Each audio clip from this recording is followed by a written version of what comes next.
I'm back. I'm Eric Hammerstrom, and I'm here with Matt Torres. Yep. Hey, Matt, you work with the Buffalo Sabres. Can you explain your position with the Sabres?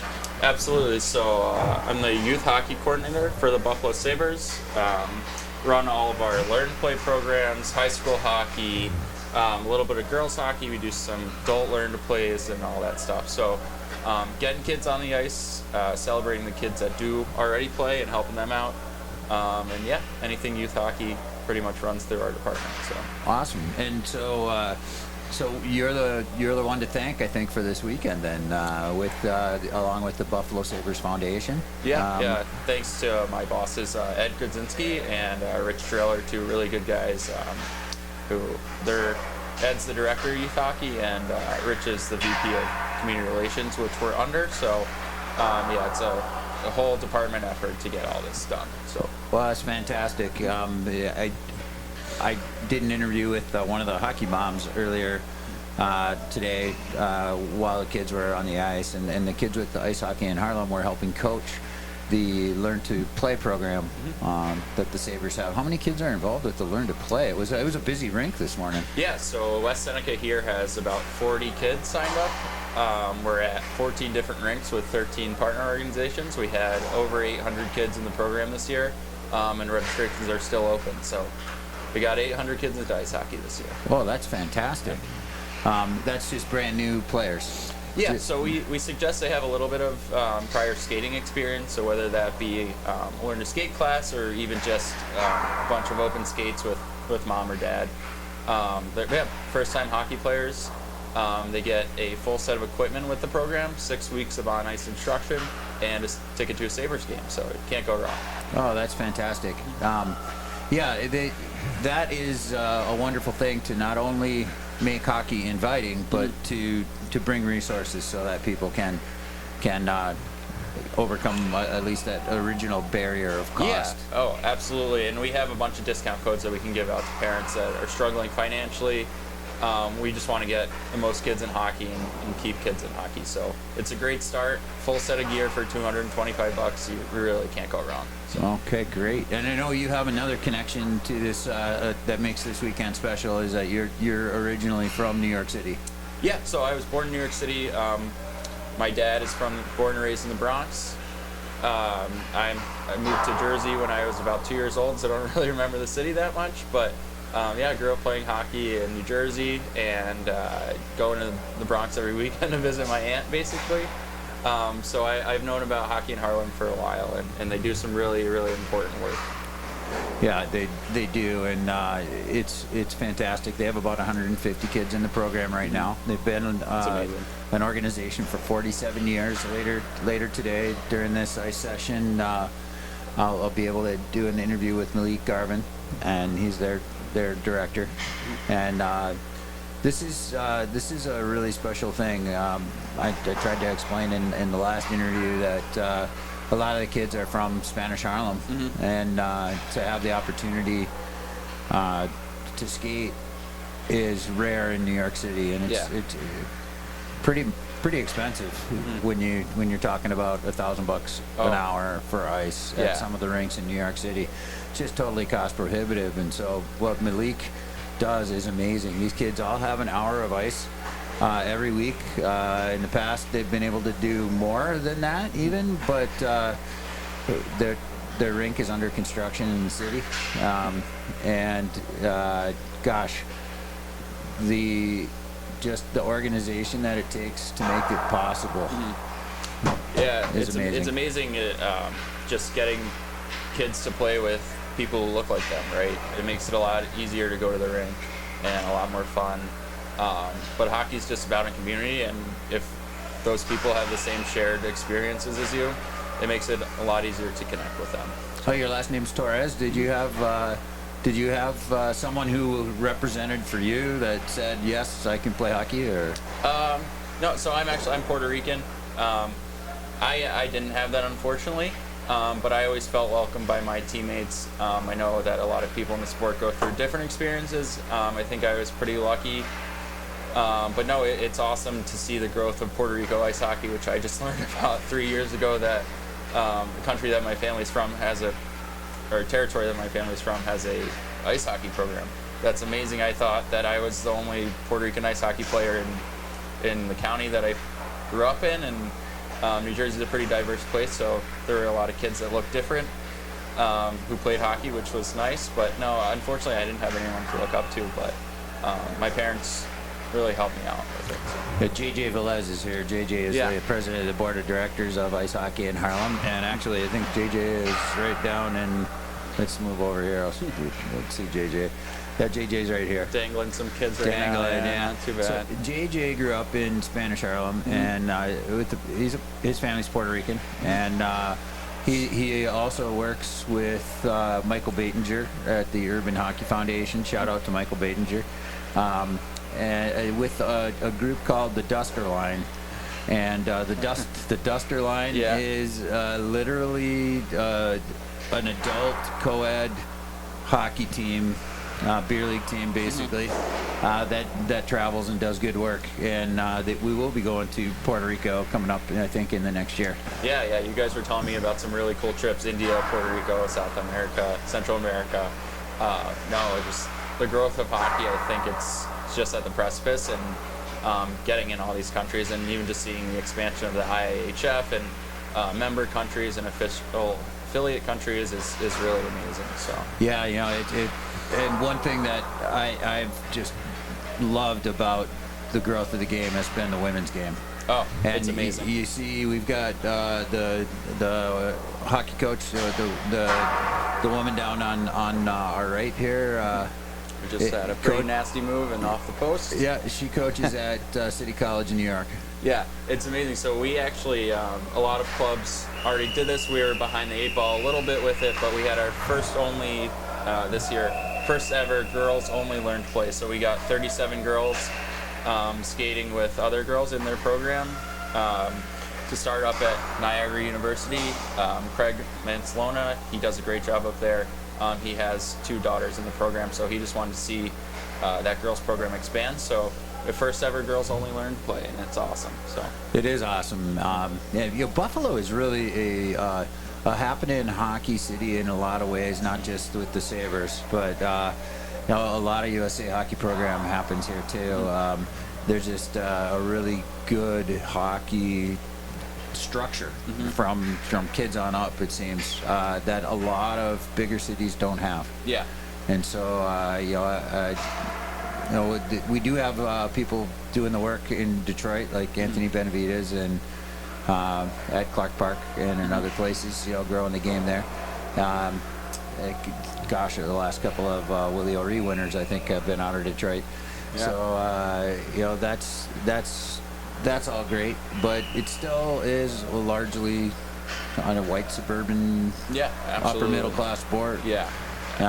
Where there's one rink in the city of Detroit, there are hundreds in the suburbs. Yeah. Maybe not hundreds, but is that the same case here? Kind of. I mean, I'm from New Jersey. I've only been here for 3 years. Currently, we're at a municipal town rink, which I think are very important, and states like Minnesota and Illinois do a really good job of funding those town rinks. So the main tenant is the town and not a travel organization who might eat up a little bit of the ice, which is understandable. Those are needed too for our high-level players, but municipal ice rinks are really important, and town funding and county and city funding is amazing stuff to just get hours of ice, get kids on the ice touches, get their feet under them, and get them in the game. So that's great. Now, so do the Sabres players become involved with your program too, with the Learn to Skate, Learn to Play? So we have occasionally players will go out. They have a pretty busy schedule, obviously, but we have a lot of really, really good alumni. Shout out to Pac Valletta and Daryl Shannon, Cody McCormick as well, who help out with our Learn to Play program, give back to the community. A lot of the parents around the city have watched those guys playing when back in their Sabre days, so they recognize them and they appreciate those former NHL players teaching their kids now how to play hockey. So that's awesome. And a former Sabre will be here with us later today.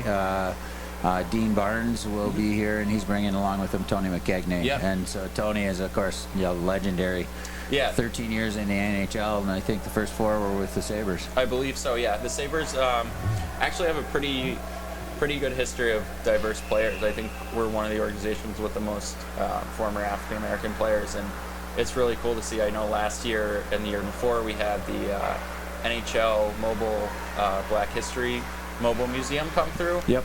So last year I actually had the pleasure of taking Jordan Greenway and Kyle Okposo onto the bus. Jordan Greenway is actually the first black player to play for the U.S. national team, so he got to see his jersey in the Mobile Museum, which was a pretty cool moment. So. Yeah, and what a great museum. I've worked with, for the last several years, worked with 2 different hockey nonprofits. And so the Carnegie Initiative, we had a summit on social justice and hockey at last year's All-Star game in Toronto. And I was able to see the Mobile Museum. It's amazing. It really is fantastic. Really cool. Shout out to the Mobile Museum. The staff is wonderful. Now, if you get a chance to see it, please go, because it really is a special kind of little taste of the Ice Hockey Hall of Fame. The Hockey Hall of Fame is fantastic in Toronto. I don't know if you've been there. I have not. It's on my list. But no, there's a lot of really important pieces of equipment in there. Even from African American players to Bill Guerin. I believe he was the first Hispanic, maybe first Hispanic Stanley Cup champion, something along those lines. I don't mean to disrespect Mr. Guerin, but his accolades are out there for anyone who wants to look him up. But yeah, women's hockey, Native American hockey, all that stuff is showcased in that Mobile Museum. And if it stops in, I know they do a tour every year. If it stops in your market, I can't say enough about it. I think you should just go in, walk around, and get a taste of everything. It puts things in perspective for sure. Fantastic. Now, you mentioned native players. The First Nations are becoming more and more active with hockey. Actually, there is a group called Hockey Indigenous. They are. It's Stefan Friday and Abigail Linklater are putting together the first Canadian Indigenous Hockey Championships, and that's going to be coming up this year, and so that's pretty exciting. That's amazing. We've done work with the Seneca Nation down at Western Door, Cattaraugus Community Center. They have a beautiful, beautiful facility, and actually our alumni, Cody McCormick, I believe, is of Cree descent, so he's done a lot of work there, and it's just important. Just like Ice Hockey in Harlem, just to keep growing that game and seeing people that look like you in the game, and that can really do a lot for these kids. Yeah, it really breaks down barriers. That's the thing that the feeling that I really had this morning with kids at Ice Hockey in Harlem, working literally one-on-one with kids from Buffalo and suburban Buffalo. That's how you break down barriers. Yeah, absolutely. And create relationships and get to know each other. But I want to say thank you for taking the time and let me interview you. Appreciate it, Eric. Matt? Yeah, I appreciate it. You do some really important work yourself, so I want to thank you as well, and thank you for coming up to Buffalo with this group, and excited to see what you guys do with the Carnegie Initiative, with Ice Hockey in Harlem. And then what was the other? The Urban Hockey Foundation. Yeah. Urban Hockey Foundation. That's Michael Batinger is the founder. Basically, Clark Park in Detroit was, having a really difficult time when COVID hit financially. Ice rinks were having a hard time, right? And so Michael put together a nonprofit basically to help save the rink. That's amazing. Largely with ads on the boards. And sponsorship, right? Yeah, sponsors stepped up and they were able to save Clark Park in Detroit. It's amazing what community can do, right? Well, Anthony Benavides is the one that has kept that rink alive, and Anthony Benavides is fantastic. He runs the Clark Park program for kids, and so that they've had an outdoor rink in Clark Park in Detroit, in Mexican Town, Southwest Detroit, for more than 100 years. That's amazing. Yeah, it's really cool. Yeah, I'm excited. The Sabres have given me so many opportunities, but I'm excited to just see what other markets do with their local diversity programs and how those NHL teams can support them. Yeah, I don't know that the average person realizes the kind of impact NHL teams have. The launch pad in Toronto, is absolutely fantastic. They run youth programs and just do a fantastic job. I know that the Kraken out in Seattle have done a fantastic job bringing the game to different communities and supporting those communities too. So yeah, it's amazing. We have shout out to Hashtag Heroes up here. They've been around for a long time. Chris Howard and Joe Lotiempo are really good. Joe is awesome. He loves being on the ice with the kids. He's a great role model for them. That's our local diversity program. So we support their learn to play. I do all the registrations on the back end. Joe does all the ice on front end. But I get out there when I can, and it's just awesome to see these kids. And even if we can just bring them to a hockey game, a lot of them don't have the capacity to do that, and a free ticket just goes a long way. Just they're going on the ice practicing every week, trying to be like our Sabres players, right? So to be able to see that in person as much as they can and be involved with our organization is amazing. And I'm sure for Hashicks to see the support that we're giving them, and even for the kids, just to know that the local team knows about the players that are playing over at Riverside Rink or down at Cavs Rink is amazing. So. Yeah, and now Hashicks Heroes will be on the ice with the kids from Ice Hockey in Harlem tomorrow, I believe. Yeah. So that's going to be a really, really cool crossover. That'll be exciting. They have any single fun hockey drill you've ever imagined. Joe is going to put it right on the ice, and you see a lot of smiles at those programs too, which is awesome. The kids are just happy to be there. It's the complete flip side from the competitive AAA nature of hockey. Just seeing kids happy to be on the ice and just smiling the whole time. Not low stakes, low pressure, but still just trying to get better and learn every single day. It often gets lost that this is a game, and it's a great game. It's a wonderful game, and I don't think any other game can give you the feeling that hockey can. Just with the speed, when you're on skates and stick handling and my goodness, it is very free. I like to say there's no other worries when you're on the ice. You're just worrying about where the puck is, right? So you're not thinking about problems at home or homework or dinner or anything like that. You're just thinking about, hey, can I get to this puck? Can I make my teammate better? How can I get better today? So. Oh, that's awesome. And programs like this are incredibly important. And like my friend Mo Hashem says, the only barrier should be the boards. Yeah, I like that. I love that, actually. That's amazing, and I definitely agree. So shout out to Mo with Hockey for Youth.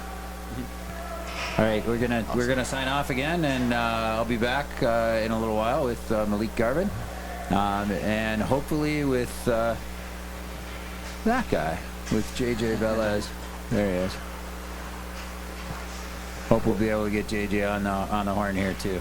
Yeah, thanks for having me, Eric. Appreciate it.